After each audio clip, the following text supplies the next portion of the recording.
अंसारी, आप देख रहे हैं समाचार 30 लाइव। आइए नजर डालते हैं आज की खास खबरों पर। बुलंदशहर शराब की दुकानों पर बेची जा रही थी पुराने स्टॉक की शराब। विजिलेंस और आबकारी विभाग की टीम ने पकड़ी शराब की बिक्री में गड़बड़ी। आबकारी इंस्पेक्टर संजय गुप्ता 3 सिपाहियों के खिलाफ कार्रवाई की संतुष्टि। जिला आबकारी अधिकारी ने शराब की दुकान को किया सस्पेंड, अनुज्ञापी के खिलाफ FIR दर्ज। विजिलेंस जांच में 200 दुकानों की हुई जांच। 53 दुकानों को बिना पोस मशीनों के बेची जा रही थी शराब। 53 दुकानों से वसूला गया 2-2 हजार के हिसाब से जुर्माना। शराब का पुराना स्टॉक नए सत्र में बेचने पर है शासन की पाबंदी। बुलंदशहर के जैनपुर स्थित शराब की दुकान का मामला। समाचार 30 लाइव के लिए बुलंदशहर से ब्यूरो चीफ अनिल सोलंकी की रिपोर्ट। सर, एक शराब की दुकान पे पुराने स्टॉक को बेचा जा रहा था, क्या कार्रवाई आपके द्वारा की गई है?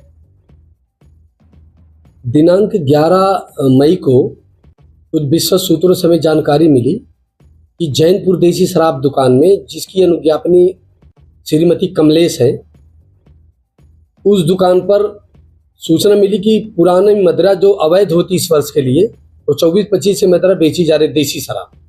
हमारे द्वारा तत्काल क्षेत्रीय निरीक्षक और इंस्पेक्टर वो सिपाहियों के साथ टीम गठन कर और थाना पुलिस बल को भी साथ लेकर मौके पर जब पहुंचा गया और निरीक्षण किया गया तो पूरी दुकान की जितनी पेटियां थी उनके बीच के में रखा गया 9 पेटी और बेचने के लिए रखी गई तख्त के नीचे 19 पौवे, मतलब कुल 424 पौवे बनते हैं, वो बिक्री के लिए उसकी दुकान में मिला, जो अवैध था, जो बिक्री 24-25 के लिए अनुमान्य था और इस वर्ष के लिए अवैध था। तत्काल दुकान के लाइसेंस सेलमैन को पकड़कर और दुकान को बंद करके उसमें वैध मदिरा और अवैध मदिरा, जो वैध मदिरा जो 25-26 के लिए अनुमानित थी और जो अवैध मदिरा जो 24-25 की बेच रहा था, गाड़ी में रखते हुए और तत्काल थाना कोतवाली देहात में उस अनुज्ञापी के खिलाफ, सेलमैन के खिलाफ BNS की धारा 318B और आबकारी अधिनियम की धारा 64 के अंतर्गत मुकदमा पंजीकृत कराया गया है।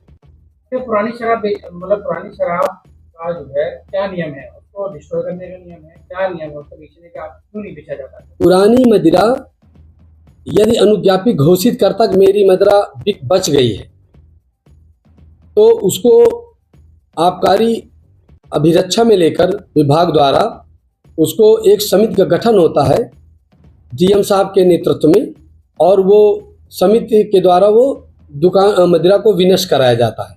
वो अगले वर्ष के लिए बिक्री के लिए अनुमान्य नहीं होते। सर, ये पर डे जो है स्टॉक का और बिक्री का पूरा मेंटेन किया जाता है रिकॉर्ड, तो ऐसे में ये कैसे संभव हो गया कि पुराना शराब बची रह गई और वो बेची जा रही है?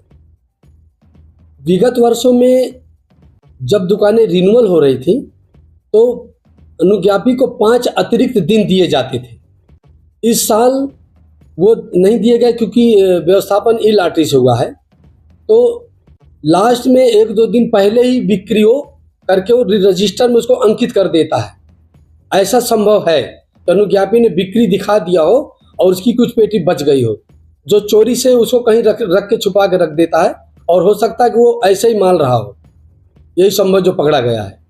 सर, इसमें क्या कार्रवाई की गई है? विभाग के जो अधिकारी हैं और जो कर्मचारी हैं, इसमें क्षेत्रीय आबकारी निरीक्षक, जिनके क्षेत्र में दुकान पकड़ी गई अवैध मदिरा, और उनके सिपाहियों के विषय में आबकारी आयुक्त उत्तर प्रदेश को पत्र लिखा गया, रिपोर्ट की गई है, और अग्रिम जो नियमानुसार कार्रवाई होगी, इनके निलंबनादेश की या अन्य कोई कार्रवाई होगी, वो आबकारी आयुक्त महोदय उत्तर प्रदेश द्वारा किया जाएगा। फिलहाल के लिए इस खबर में इतना ही। देश और दुनिया की तमाम बड़ी खबरों से अपडेट रहने के लिए देखते रहिए समाचार 30 लाइव। और हाँ, हमारी वीडियोस को लाइक व शेयर करना और चैनल को सब्सक्राइब करना ना भूलें। नमस्कार।